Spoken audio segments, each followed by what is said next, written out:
আমরা সব ইসলামের লক্ষ্য চাই, এর মধ্যে জামাত ইসলাম তো আছে, কারণ মাঠে জামাতকে ইসলাম দল মনে করে, অনেকেই মনে করে জামাতই বোঝে সব। কিন্তু আমরা যারা সবাই মিলে আমরা যদি ঐক্য না করতে পারি, ঐক্য হবে না।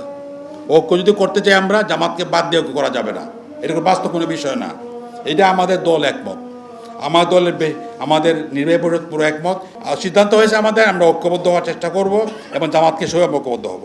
এটা কর্মীদের পারস্পরিক সম্পর্ক যদি খারাপ থাকো, এটা ভালো করতে হবে, কারণ আমরা যেটা চাচ্ছি এক ভ্রাতৃত্ব বন্ধনে আমরা এগিয়ে চলার চেষ্টা করি।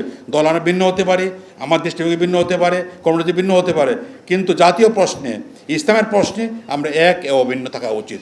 দ্রুততম সময়ের মধ্যে মৌলিক প্রয়োজনীয় সংস্কার সম্পন্ন করে 15 ফেব্রুয়ারি 2026-এর মধ্যে ত্রয়োদশ জাতীয় সংসদ নির্বাচনের সুনির্দিষ্ট তারিখ ঘোষণা করতে হবে।